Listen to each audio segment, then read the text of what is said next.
नमस्कार दोस्तों, आप लोग रेडी हो जाएं। डिक्टेशन शुरू होगी 5 सेकंड बाद।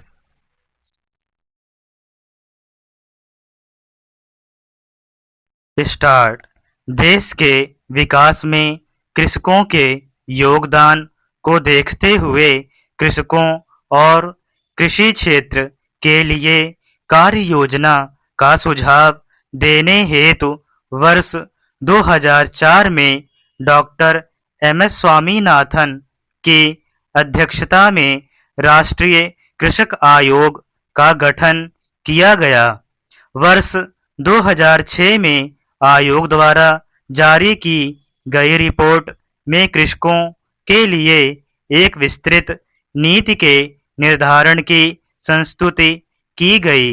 इसमें कहा गया कि सरकार को सभी कृषिगत उपजों के लिए न्यूनतम समर्थन मूल्य घोषित करना चाहिए तथा यह भी सुनिश्चित करना चाहिए कि कृषकों को विशेषतः वर्षा आधारित कृषि वाले क्षेत्रों में न्यूनतम समर्थन मूल्य उचित समय पर प्राप्त हो सके।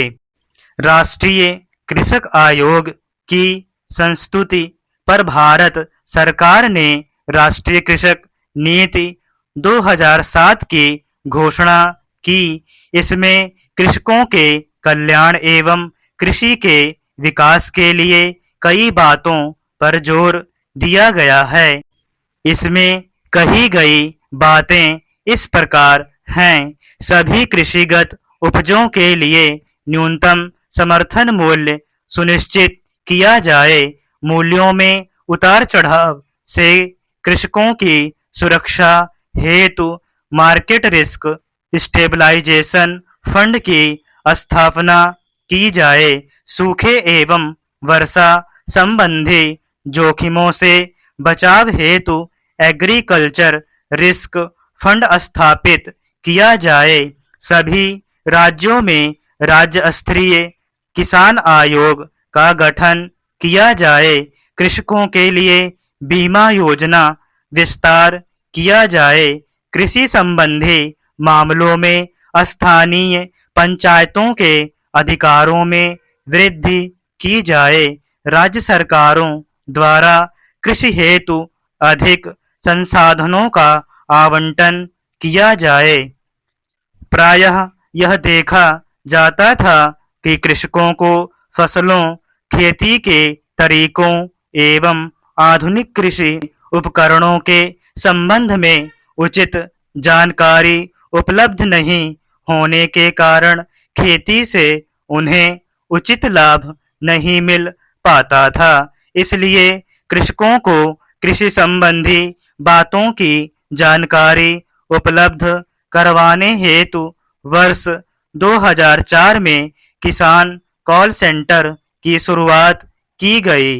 इसके अतिरिक्त कृषि संबंधी कार्यक्रमों का प्रसारण करने वाले कृषि चैनल की भी शुरुआत की गई है। केंद्र सरकार ने राष्ट्रीय ग्रामीण विकास बैंक के जरिए देश के ग्रामीण क्षेत्रों में रूरल नॉलेज सेंटर की भी स्थापना की है।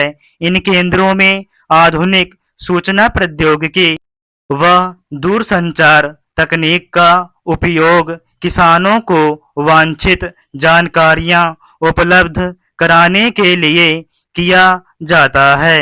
कृषकों को वर्ष के कई महीने खाली बैठना पड़ता है क्योंकि वर्ष भर उनके पास काम नहीं होता। इसलिए ग्रामीण लोगों को गांव में ही रोजगार उपलब्ध कराने के उद्देश्य से राष्ट्रीय रोजगार गारंटी अधिनियम के अंतर्गत 2006 में राष्ट्रीय ग्रामीण रोजगार गारंटी योजना का शुभारंभ किया गया। 2 अक्टूबर 2009 से राष्ट्रीय ग्रामीण रोजगार गारंटी अधिनियम नरेगा का नाम बदलकर महात्मा गांधी राष्ट्रीय ग्रामीण रोजगार गारंटी अधिनियम मनरेगा कर दिया गया है। यह अधिनियम ग्रामीण क्षेत्रों के प्रत्येक परिवार के एक वयस्क सदस्य को वर्ष में कम से कम 100 दिन के रोजगार की गारंटी देता है। स्टॉप।